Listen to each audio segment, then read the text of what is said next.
ఈరోజు అభివృద్ధి గురించి మాట్లాడే ప్రతి మాట ఆలోచన చేయమని చెప్పి అడుగుతా ఉన్నా.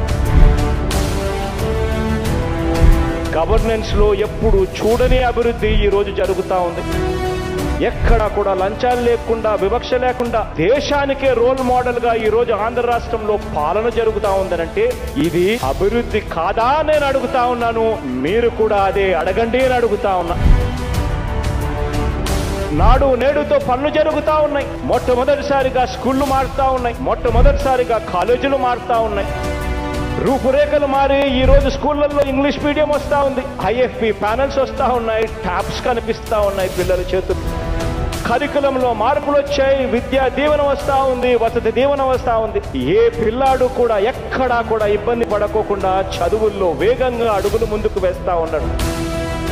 రూపురేఖలు మారుతా ఉన్నాయి హాస్పిటల్స్ కు. మొట్టమొదటిసారిగా ప్రివెంటివ్ కేర్ అన్నది దేశానికే పరిచయం చేస్తా ఉన్నాం విలేజ్ క్లినిక్స్ ద్వారా.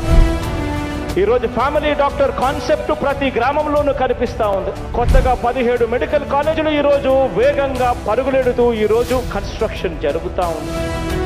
మా అన్న ప్రభుత్వం రాకమునుపు రాష్ట్రంలో ఉన్న మొత్తం పోర్టులు 4 లొకేషన్లలో 6 పోర్టులుంటే ఈ 4 సంవత్సర కాలంలోనే ఏకంగా మా అన్న ప్రభుత్వంలో మరో 4 సీ పోర్ట్స్ ఈ రోజు వేగంగా కట్టడం జరుగుతా ఉంది అని కూడా చెప్పండి. ప్రతి 50 కిలోమీటర్లకు ఒక సీ పోర్టు లేదా ఒక ఫిషింగ్ హార్బర్ తో ఏకంగా 10 ఫిషింగ్ హార్బర్లకు కూడా నిర్మాణం జరుగుతా ఉన్నాయి కూడా మీ అన్న హయాంలోనే అని కూడా చెప్పండి. ఈజ్ ఆఫ్ డూయింగ్ బిజినెస్ లో రాష్ట్రం వరుసగా 3 సంవత్సరాల పాటు దేశానికే ఆదర్శంగా నెంబర్ 1 స్థానంలో ఉన్నది కూడా మీ జగనన్న ప్రభుత్వంలోనే అని చెప్పి కూడా గట్టిగా చెప్పండి. ఇది కాదా అభివృద్ధి అని కూడా గట్టిగా నిలదించండి. మీ ఇంట్లో మీకు మంచి జరిగిందా లేదా అన్నది మాత్రమే కొలమానంగా తీసుకోండి.